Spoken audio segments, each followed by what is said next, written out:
2 Samuel capítulo 6. Dá uma olhada para o seu lado, ver se tem alguém sem Bíblia aí. É generoso, né? Você compartilhar a palavra de Deus com alguém.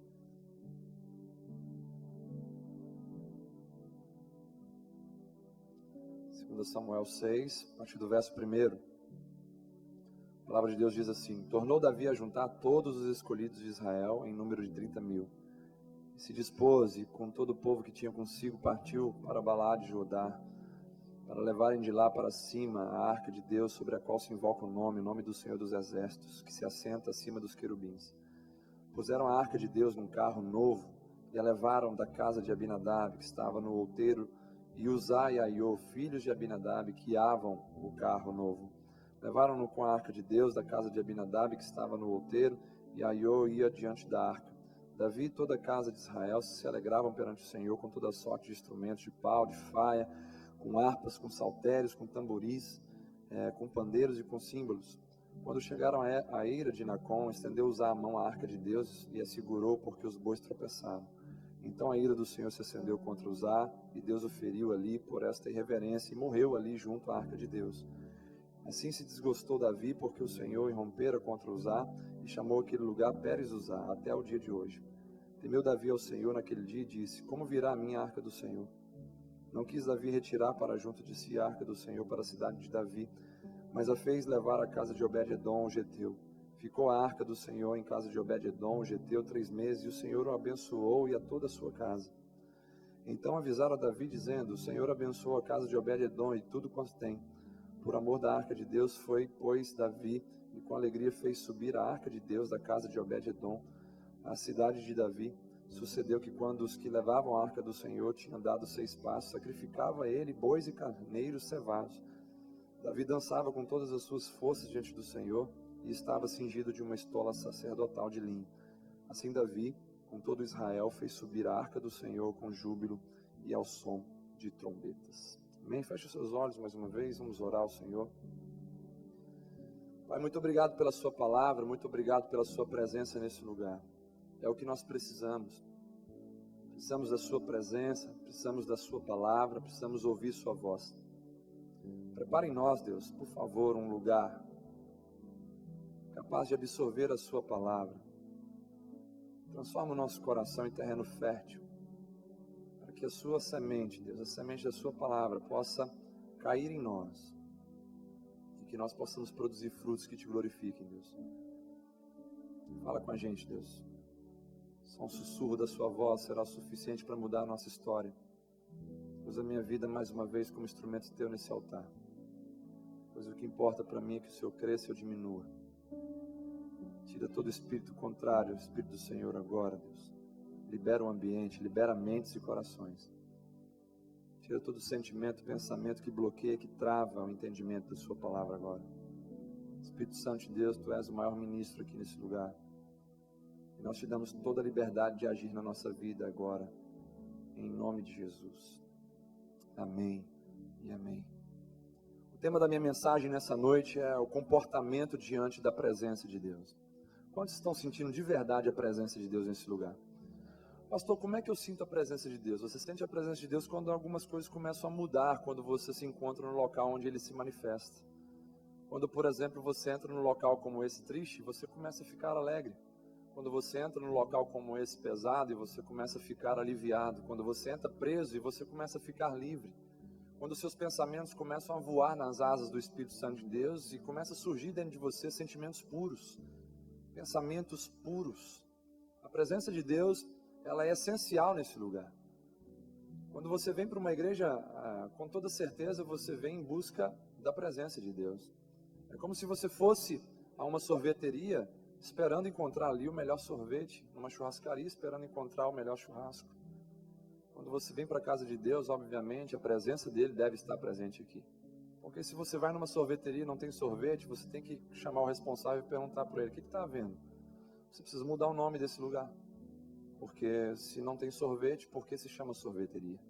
A igreja só tem razão de existir se a presença de Deus estiver com ela. A presença de Deus é tudo para a igreja. A presença de Deus deve ser tudo para nós. Se ela não for tudo para nós, então ela passa a ser nada para nós, porque Deus não aceita sacrifícios pela metade. Deus não aceita adoração em porcentagem. Deus, Ele quer de mim e de você o total, o inteiro. Ele quer que entreguemos tudo a Ele. Quer que adoremos a Ele com tudo que temos, com tudo que somos. Essa é a única maneira da nossa adoração subir aos céus e agradar a Deus, quando nós nos oferecemos por inteiro. Pois Jesus morreu na cruz se entregando por inteiro por mim e por você. O sacrifício dele não foi pelas metades.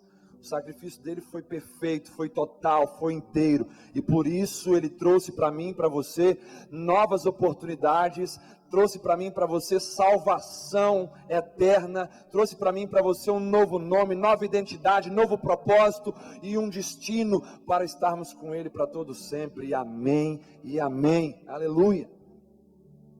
Queridos, a presença de Deus se manifesta de diversas formas. E ela nos traz diversas experiências também. Por exemplo, a presença de Deus se manifesta através da voz de Deus. A voz de Deus nos confere identidade. Você vai ver isso lá em Gênesis 32, quando Jacó ouviu a voz de Deus, e Jacó, que era um trapaceiro, foi transformado em Israel, campeão com Deus. A voz de Deus nos confere identidade, ou nova identidade. Nesse caso, como cristãos hoje, a voz de Deus reafirma a nossa identidade. Você que entrou nesse lugar aqui, sem ter entregado a sua vida a Jesus, ao ouvir a voz de Deus, você vai ter a oportunidade de ganhar uma nova identidade em Cristo Jesus. Deixar de ser cliente de uma religião, para passar a ser filho de Deus, para a glória de Deus Pai. A visão de Deus, por exemplo, mais uma manifestação da presença dele, nos confere morte. Morte de quê, pastor? Morte da nossa estrutura falida, pecaminosa, natureza pecaminosa, morte do impostor que vive dentro de cada um de nós, nos puxando sempre para aquilo que desagrada a Deus. Em Apocalipse capítulo 1, nós vemos o apóstolo João caindo como morto, diante da visão do Cristo ressurreto. Que você possa ver Cristo nessa noite com os olhos do seu coração, e que toda estrutura falida, pecaminosa, tudo aquilo que desagrada a Deus, possa cair como morto diante do Senhor nessa noite, e sua vida seja transformada para a glória de Deus. Vemos o toque de Deus também como manifestação da presença do Senhor. O toque de Deus nos confere santidade. Isaías, no capítulo 6 de seu livro, ele, ao ver o Senhor sentado em um alto e sublime trono, ele é tocado por brasas vivas do altar do Senhor, é tocado em seus lábios, e os lábios impuros de Isaías passaram a ser lábios puros. A vida desse homem passou a ser santa, porque quem tem lábios puros tem um coração puro, porque a boca fala daquilo que está cheio o coração. Então o toque de Deus nos confere santidade. Que o Senhor possa tocar na sua vida nessa noite, para que você possa sair daqui santo. E santidade não é perfeição, santidade é consagração, separação, decisão de viver afastado de toda aliança e comprometimento com o mundo, com o pecado e com o maligno. Vemos a luz de Deus também como manifestação da presença dele. Lá em Salmo 119, verso de número 105, vemos que a palavra de Deus é luz para os nossos caminhos e lâmpada para os nossos pés. A luz de Deus então nos confere direção. A palavra de Deus é a luz para os nossos caminhos, e a palavra de Deus está sendo pregada nessa noite, e ela é uma forma de Deus se manifestar. Então, por favor, preste bem atenção na palavra do Senhor, porque ela te dá direção nessa noite. Temos a presença de Deus manifesta através da glória dele. E a glória do Senhor nos confere o que, pastor? Nos confere transformação. Paulo escreve aos Coríntios em sua segunda carta, capítulo 3, verso 18, falando que nós somos transformados de glória em glória, de presença manifesta em presença manifesta. A glória de Deus nos confere transformação. É uma oportunidade que nós temos nessa noite de sermos transformados de glória em glória. Você vem para esse lugar sabendo que Deus está aqui, é uma coisa. Agora você vir para esse lugar sabendo que Deus está aqui, que Deus se manifesta aqui, é outra coisa totalmente diferente. Em muitas igrejas, nesse exato momento, as pessoas estão dizendo: Deus está aqui, Deus está aqui, Deus está aqui. Mas poucos estão dizendo: Deus está aqui e Deus está se manifestando aqui. Deus está se movendo aqui. Deus está transformando pessoas aqui. Deus está à vontade nesse lugar. Deus está livre nesse lugar para atuar da maneira que Ele quer. Não para ficar preso em torno de normas e regras humanas. Deus está aqui e nós cremos que Ele está se manifestando nesse lugar. E se Ele se manifesta nesse lugar, Ele transforma pessoas nesse lugar. Aleluia! Você vai sair daqui nessa noite transformado se você abraçar essa palavra, se você crer que Deus está aqui operando nesse lugar como Deus vive e poderoso. Mas diante da presença de Deus, pastor, Nós precisamos saber como nos comportar. Sim, precisamos saber como nos comportar. E é exatamente a respeito disso que eu quero pensar com vocês nessa noite. Moisés, em Êxodo capítulo 33, verso de número 15, ele estabelece um padrão diante da presença de Deus quando ele diz: não nos faça subir desse lugar se a sua presença não for conosco.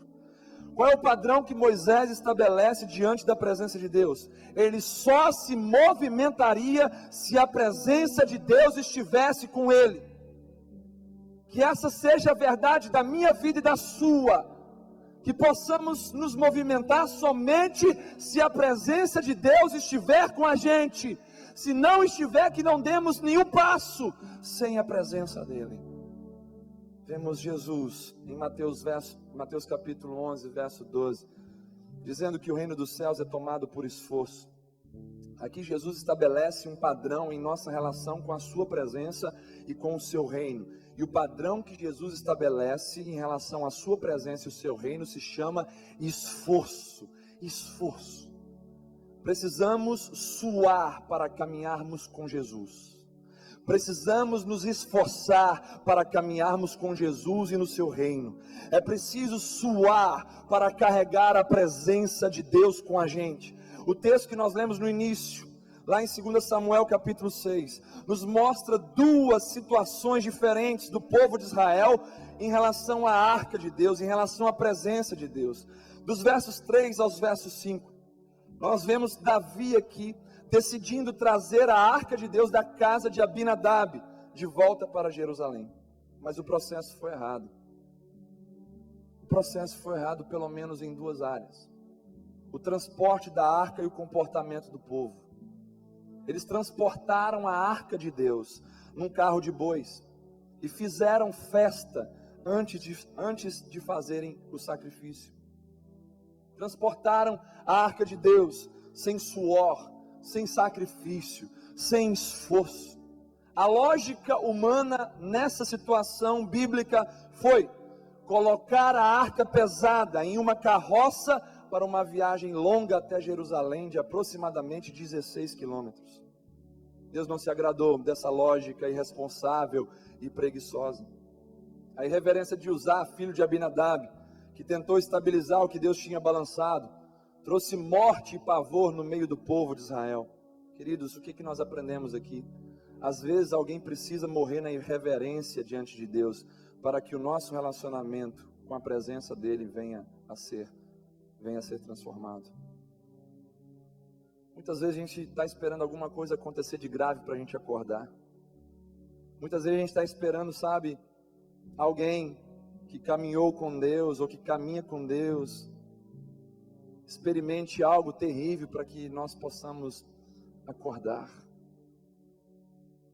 O ser humano muitas vezes é movido por tragédias, até mesmo dentro da igreja. Não espere tragédias acontecerem para que você seja movido em relação à presença de Deus.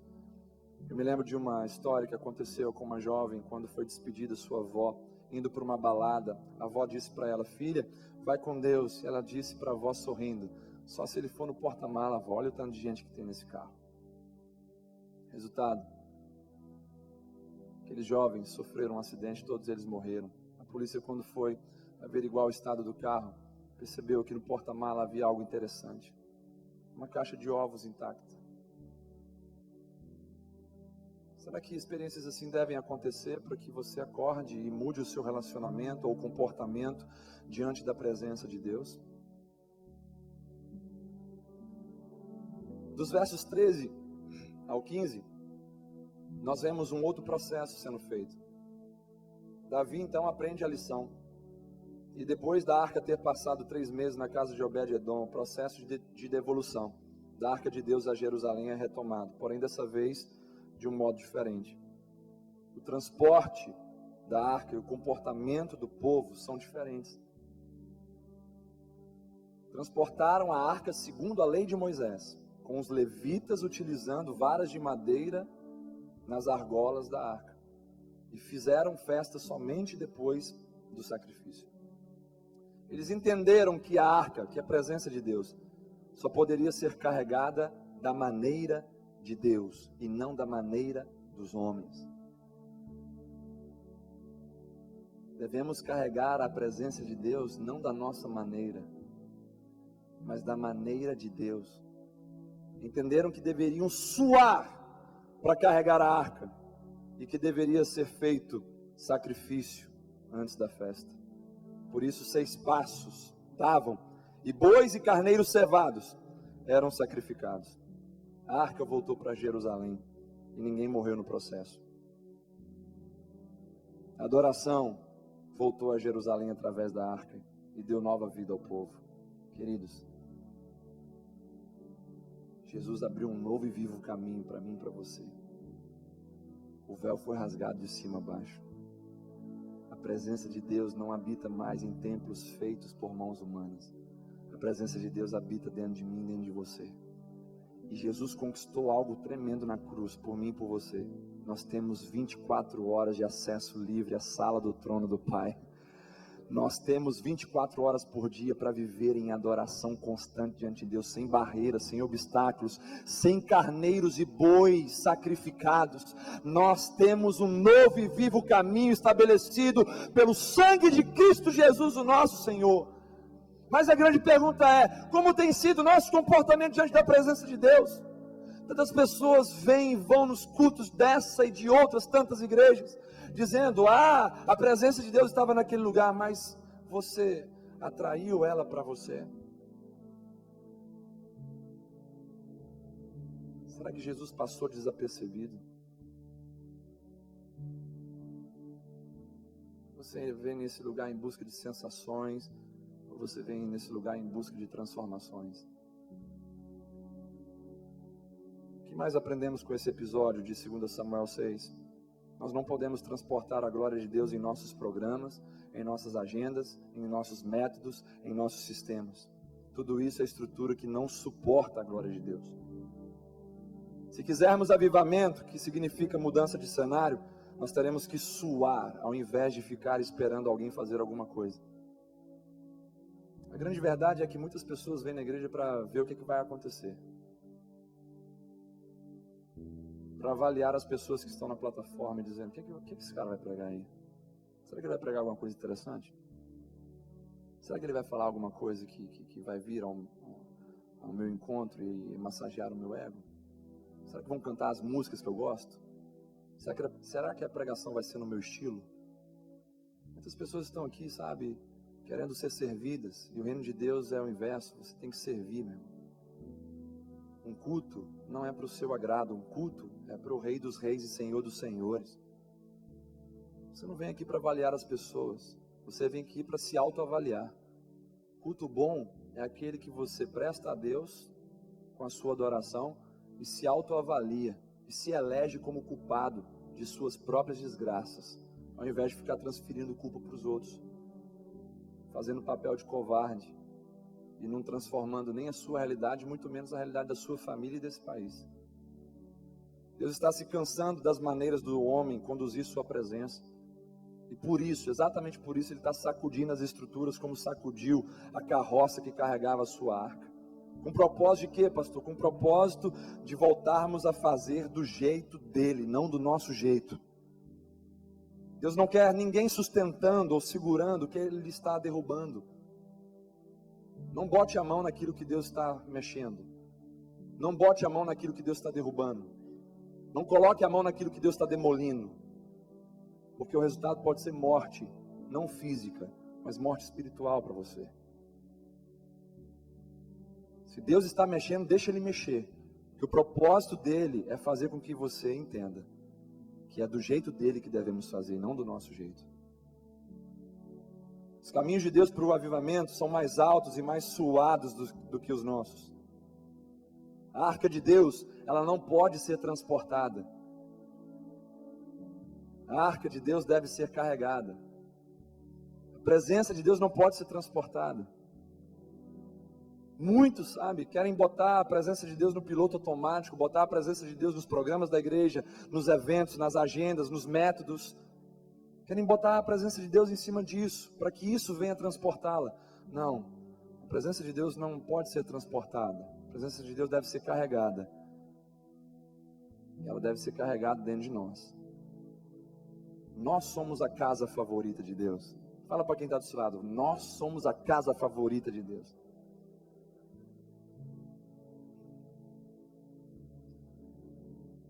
O que devemos fazer para carregar a arca de Deus, então? Quero focar em 3 coisas aqui. Anote se puder, ou depois adquira a mensagem no DVD. Primeira coisa que nós devemos fazer para carregar a arca de Deus, a presença de Deus, é suar. Devemos suar para carregar a presença de Deus. O suor tem um significado particular para Deus. Do suor do nosso rosto que comeremos o pão. O suor é a maneira pela qual o valor é transferido na terra. Exemplo, para você transferir o dinheiro do seu patrão para a sua conta, você tem que suar e trabalhar muito. Suor transfere valor. É necessário suar para adorar a Deus. A adoração é na verdade um DOC, um TED para a conta de Deus. É a transferência de valor de nós para Deus. O sacrifício de Jesus na cruz aboliu, obviamente, o sacrifício de animais para sempre. Mas o sacrifício de Jesus jamais aboliu o conceito de sacrifício em adoração. Por quê, pastor? Porque Paulo afirma em Romanos 12, verso 1, que agora o sacrifício somos nós. Apresenteis a Deus o vosso culto racional, apresentando a nossa vida como sacrifício vivo, santo e agradável a Deus. Então agora o sacrifício somos nós. A entrega dos dízimos e das ofertas, por exemplo, é uma maneira de transferirmos suadas horas de trabalho em um ato de adoração e entrega espontânea e voluntária a Deus. Para carregarmos a presença de Deus, devemos suar e transferir o valor que só Ele merece. Só Ele merece. Sabe, hoje se prega um evangelho que dá nojo de se observar, de ouvir. Um evangelho sem cruz. Um evangelho sem esforço. Um evangelho sem suor. Vem para Jesus, sua vida vai melhorar. Você vai ter um carro zero. Você vai ter prosperidade. Você não vai ter doença. Você não vai ter, sabe, que ficar guerreando. Ele já conquistou tudo por você na cruz. Você não precisa fazer mais nada. Que mentirada é essa? O próprio Jesus afirma no texto que eu acabei de dizer para vocês que o reino dele é tomado por esforço. Mas, glória a Deus, o evangelho da cruz está aqui nessa noite. Cara, a gente não tem muito dinheiro, a gente não tem, sabe, pompa, a gente não tem diploma, mas uma coisa que a gente tem aqui, que a gente preza por isso, se chama presença do nosso Deus. Isso, cara, a gente não abre mão. Eu estava falando com Deus, chorando semana passada. Deus, se depender de entretenimento para a gente aqui nesse lugar, de programações, nós estamos quebrados. Nós estamos quebrados. A única coisa que a gente gosta de fazer aqui, Senhor, é clamar pela sua presença nesse lugar. E acreditar sempre que o Senhor vai estar com a gente à frente de todas as coisas. E sabe, Jesus é o convidado especial, todo culto aqui, pode ter certeza disso. Ele tem um lugar de honra nessa igreja, um lugar de glória. E é legal quando ele se move, quando ele se manifesta. Sabe, é a melhor sensação do mundo você, como pregador da palavra de Deus, estar no altar e estar sentindo que ele está movendo dentro de você. A presença dele é real nesse lugar. Pastor, o que nos faz suar para carregar a presença de Deus? Obedecer a Deus nos faz suar para carregar a presença dele conosco. Abraão nos mostra isso quando caminhou 3 dias em direção ao monte para sacrificar o seu filho Isaque, o filho da promessa. Suou para obedecer a Deus. Ser santo, meu Deus do céu. Ser santo, ser separado, ser consagrado no mundo pornográfico, tem que suar demais, tem que fazer esforço demais para ser santo. Ser honesto, meu Deus do céu. Ser justo, tem que suar, meu irmão, para carregar a presença de Deus dentro de você. Davi disse: não oferecerei ao Senhor meu Deus sacrifícios que não me custem nada. Preste bem atenção aqui. Se servir a Deus e carregar a sua santa presença não tem te custado nada, então você precisa rever ainda hoje o seu relacionamento com Deus. Porque para carregar a presença dele dentro de nós, E para caminhar com Ele, nós precisamos suar e nos esforçar muito. Fala para quem está do seu lado. A gente precisa suar mais por Jesus.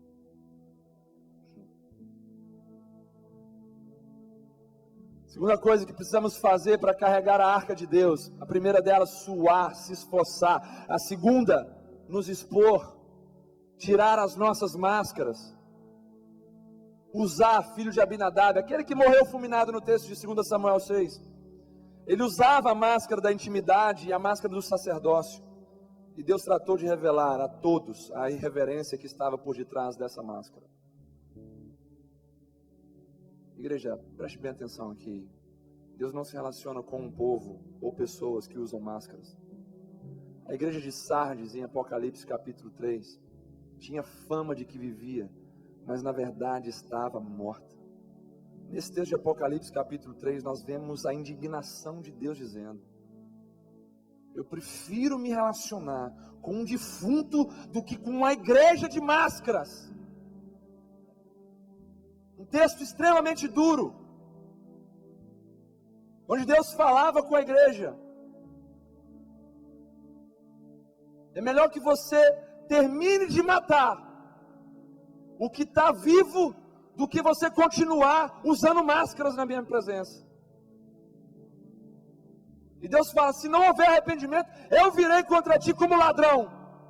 A gente conhece hoje a ação do diabo como ladrão, que vem para matar, roubar e destruir. Mas, se você não se arrepender, Jesus virá repentinamente como um ladrão. Como um diabo, no original adversário, como seu adversário. Se tem coisa pior, não tem coisa pior nessa vida do que ter Deus contra a gente. Quando você está em pecado, Deus não fica te aplaudindo não, rapaz. Quando você está curtindo os prazeres da carne, Deus não fica sorrindo para você não. Ele é o seu adversário nessa hora. Mas espero que você se arrependa antes que Jesus não venha, não volte e te surpreenda com condenação e juízo. Porque quando Ele vier, Ele vai roubar todas as oportunidades, cessarão. Ele vai destruir com condenação. Ele vai matar com separação eterna entre você e Ele.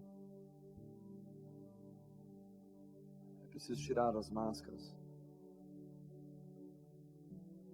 Deus não se relaciona com o homem que vive de aparências. Deus não se relaciona com o ser humano que vive sob o olhar alheio. Deus se relaciona com o ser nu, livre de máscaras e longe do olhar humano. Isso me faz pensar sobre o que é caráter. Vou te dar uma simples definição de caráter. Caráter é o que você faz quando ninguém está te observando. Isso é caráter. Deus se relaciona com pessoas de caráter.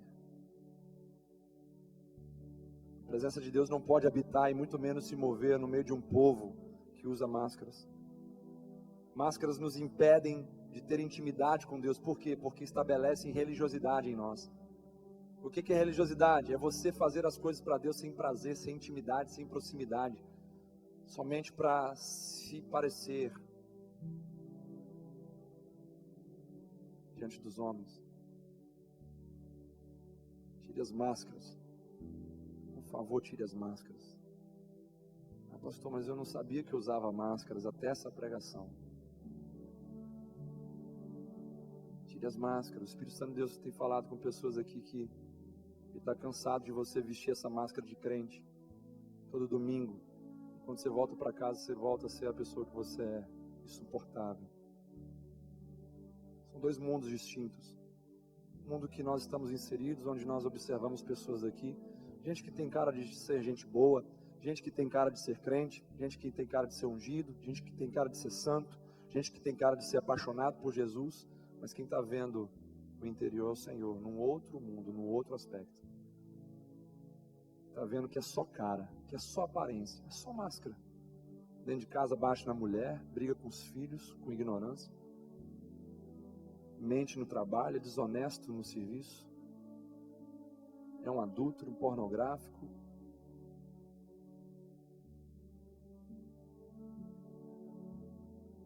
Deus vê o coração do homem. O homem só vê as aparências. Tire as máscaras. O Espírito Santo de Deus te revelou qual é a que você está usando. Máscaras, quando usadas por muito tempo, passam a fazer parte da nossa identidade. Se aprofundam no nosso caráter. Se misturam com o nosso ser. Sabe qual é o maior perigo das máscaras? É nos levar a fazer algo para Deus sem ter intimidade com Ele, sem ter prazer de fazer para Ele. Tem gente que vem no domingo para a igreja, parece que tomou uma surra de Jesus para vir até aqui. Tem gente que vem para a igreja de maneira obrigatória. Para ser bem sincero, eu prefiro que você venha assim, do que ficar na sua casa.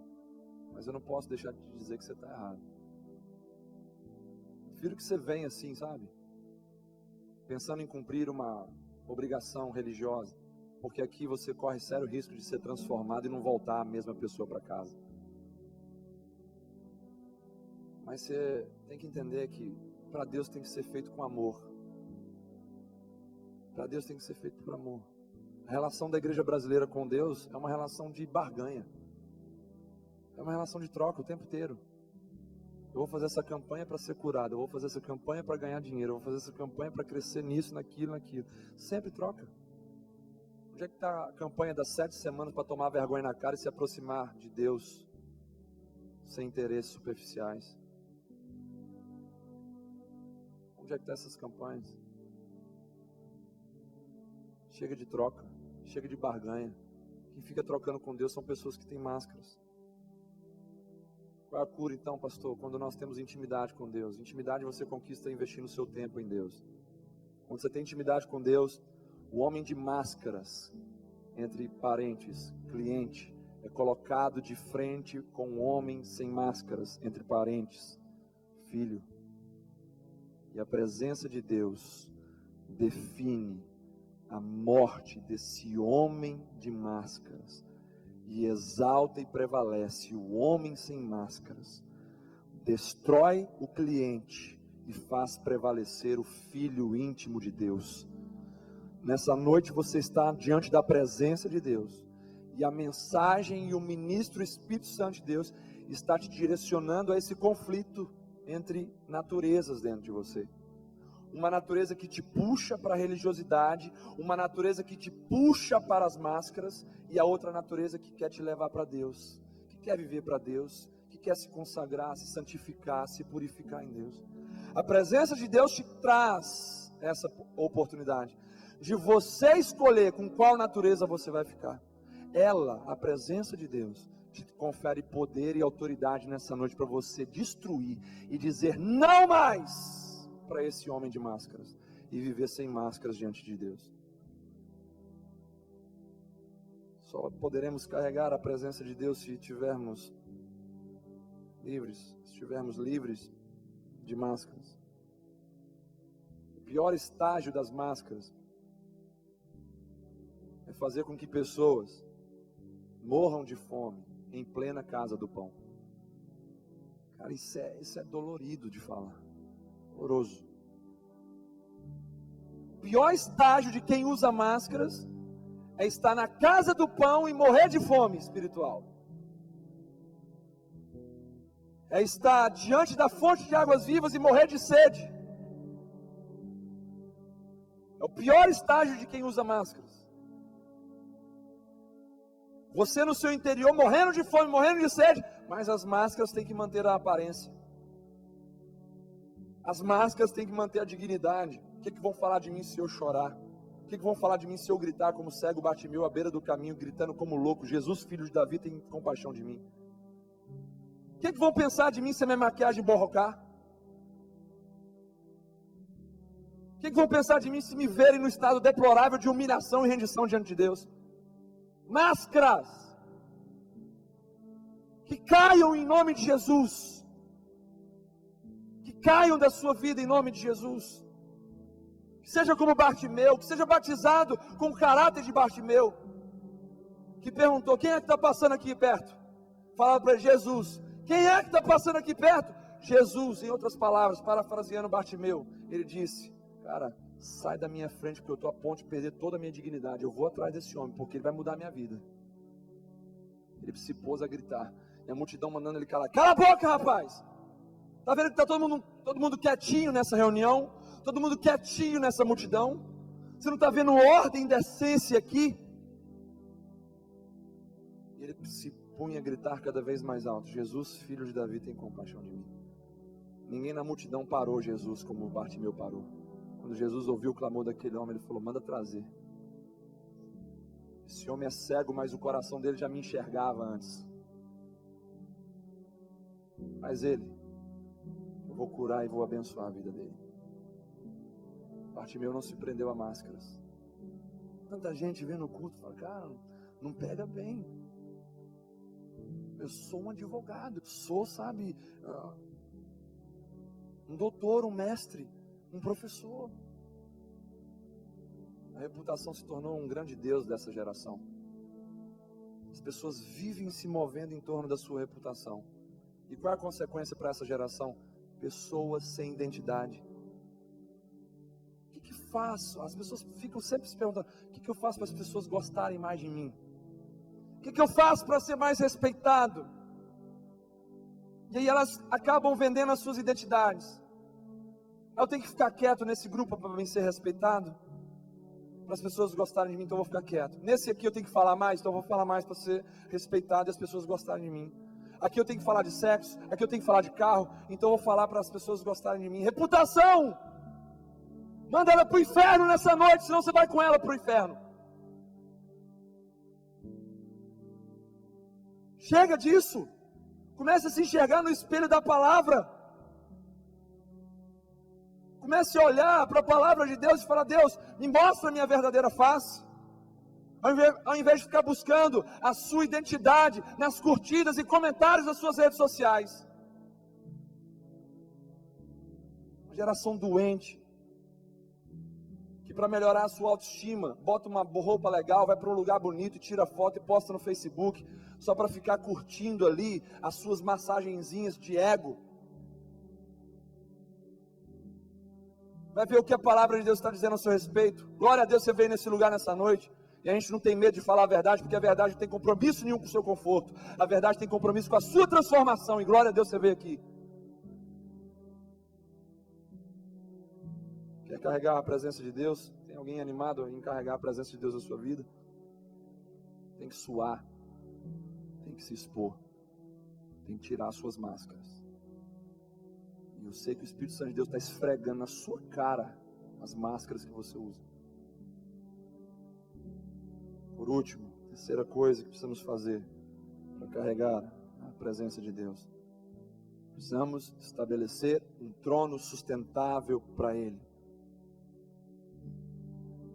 Precisamos estabelecer um trono sustentável para o Senhor, dentro da casa favorita dele, que somos nós.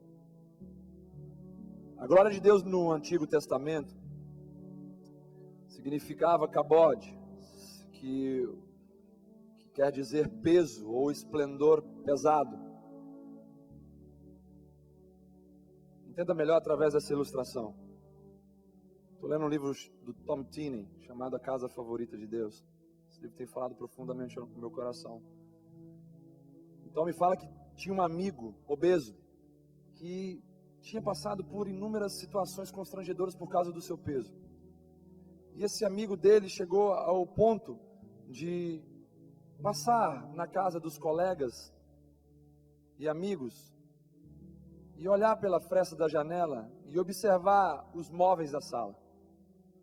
Por que ele fazia isso? Porque ele queria saber se na casa dos amigos e dos colegas existiam móveis que ele pudesse se sentar sem passar vergonha de quebrar com ele. Trazendo para a nossa realidade e aplicação dentro dessa mensagem: o trono de Deus em nós deve suportar a glória pesada dele. O que Deus está fazendo nesse exato momento? Ele está passando em revista pelas salas de nossos corações, procurando o quê? Procurando um trono sustentável dentro de nós, que possa suportar a glória pesada dele, porque Deus está cansado de ser convidado por pessoas para entrar na vida delas, e a glória dele ser tão pesada, que traz, quebradeira geral, gente desistindo da fé. Não tem gente mais, esse discurso de Jesus é muito duro, essa glória de Jesus é muito pesada, e gente se desvia, apostata, não quer saber mais de igreja, vai embora, é movido por circunstâncias, é movido por fofoca, porque a glória de Deus exige muito de nós, exige uma estrutura robusta dentro de nós. Chega dessas alianças de plástico, chega dessas alianças de papelão que fazemos no final de semana, e a primeira chuva e vendaval lá fora consegue exterminar isso. Deus quer que construamos para Ele um trono sustentável, e o único material que pode sustentar Deus dentro de nós se chama um trono de misericórdia. E o que é a misericórdia? É um trono constituído totalmente da dependência de Deus, um trono que não tem merecimento humano nenhum, um trono que não tem barganha, um trono que não tem comércio, um trono que não tem sentimentos fúteis, somente um trono de misericórdia, matéria-prima, misericórdia dentro de nós. Se não fosse nessa manhã, todos nós seríamos consumidos, se Deus não renovasse a sua misericórdia sobre nós. Estabeleça um trono sustentável dentro de você. Trono de barganha quebrado. Pessoas se frustram, pessoas se desviam. Trono de prosperidade é quebrado. Não suporta a presença de Deus, não suporta o peso da glória. Quebrado, pessoas se frustram, se decepcionam, se desviam.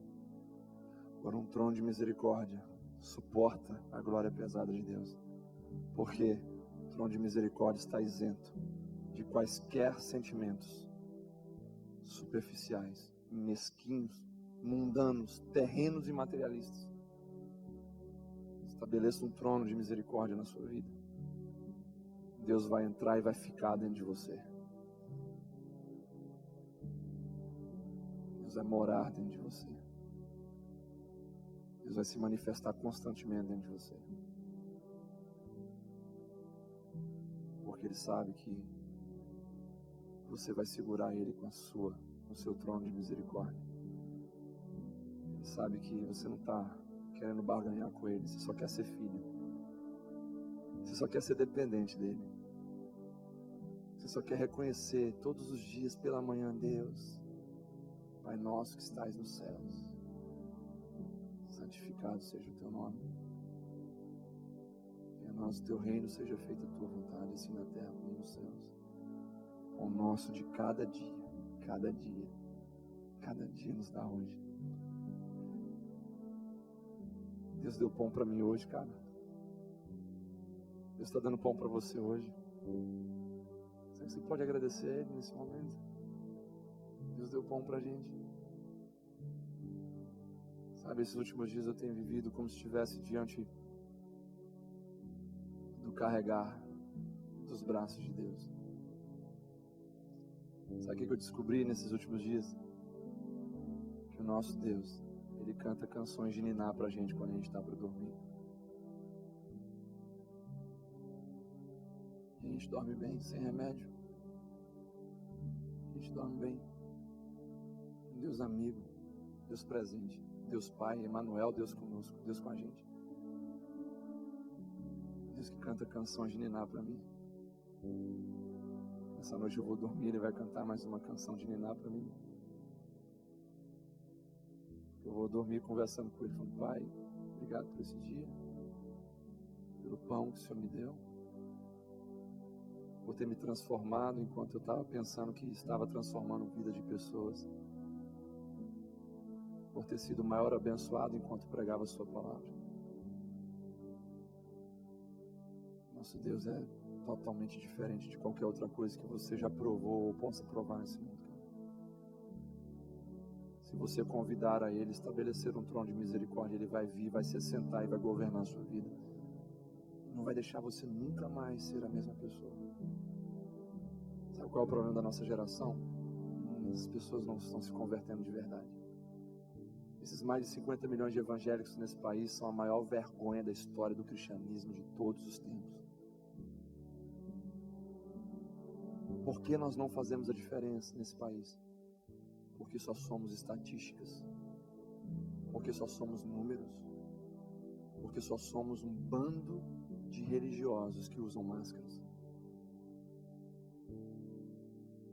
A porcentagem de filhos verdadeiros é muito baixa. Se vier a perseguição como está no Egito, no Oriente Médio, cara, eu me arrisco a dizer que não sobra nem 5% desses mais de 50 milhões. Tem gente que está fazendo festa quando deveria chorar. Fazer festa de quê? Para quê? Qual motivo? Festa. Aquilo que Davi provou na primeira tentativa. Foram dançar, pular, festejar, tocar os instrumentos. Cadê o sacrifício antes da festa? Vou liberar uma palavra para essa igreja nessa noite, cara, que Deus tem me falado nesses dias. Sempre após um grande deserto, há grandes realizações de Deus. Sempre após grandes dificuldades, há grandes avivamentos. Essa igreja está para provar os seus melhores dias aqui nessa terra.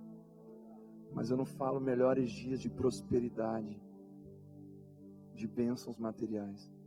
Essa igreja está para viver os melhores dias à semelhança de Cristo Jesus. Nós estamos a cada dia mais buscando se parecer com Cristo. E cara, essa é a nossa maior vitória. Se eu morrer hoje, eu já ficaria satisfeito, porque tem pessoas que estão sendo transformadas à imagem de Jesus aqui.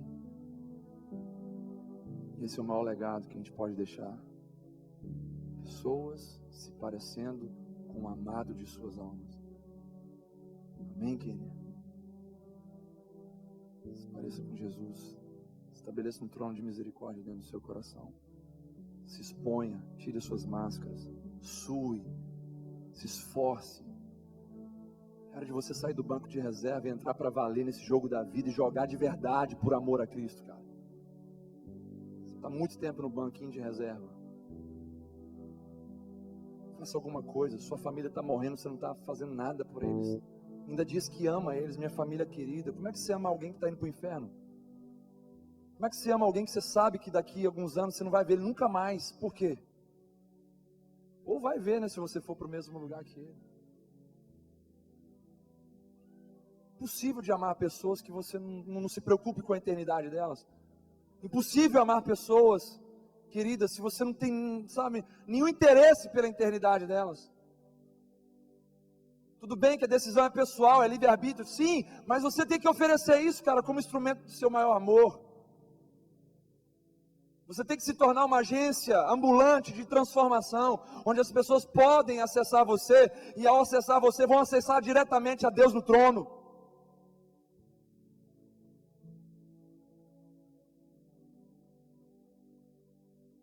Nosso relacionamento com Deus é pautado na misericórdia, e não em merecimentos humanos. É com essa compreensão que construímos um trono de misericórdia para o Senhor.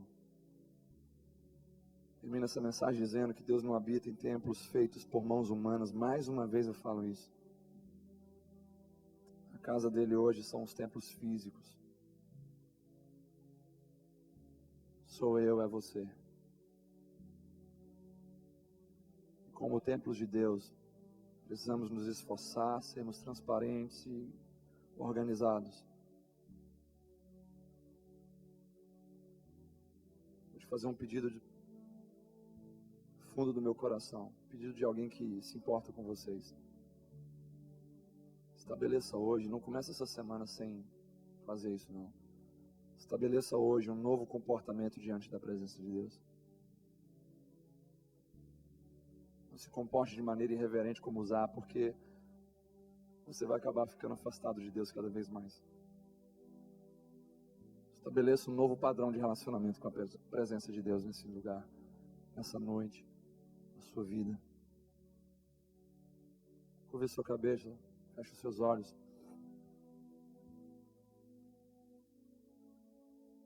que o Senhor tem falado com você? Seja sincero. Eu estou vendo só a sua face, a sua expressão física, mas Deus está vendo quem você é de verdade. Deus está te vendo sem máscaras. Deus está te vendo nu em sua alma. O que você tem que fazer mediante a palavra de Deus pregada ao seu coração nessa noite? O que você tem que fazer?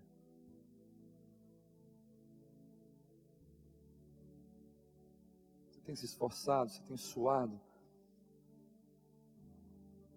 O único esforço que você tem feito é sair da sua casa num domingo à noite, se sentar num banco diante de um ar-condicionado e ouvir uma mensagem interessante.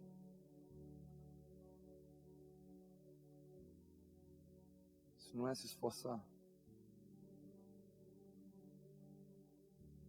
A que ponto você tem se exposto a Deus?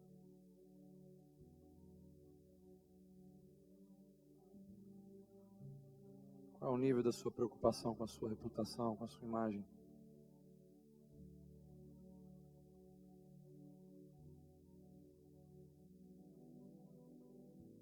Senhor, transforma pessoas aqui, Pai.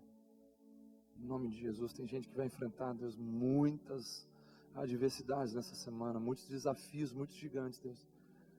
E se não estabelecerem um trono para o Senhor, um novo padrão de relacionamento com a sua presença, Deus, eles vão ficar vulneráveis. Eles vão ficar vulneráveis. Eles não vão suportar más notícias batendo na porta da vida deles. Em nome de Jesus, Senhor.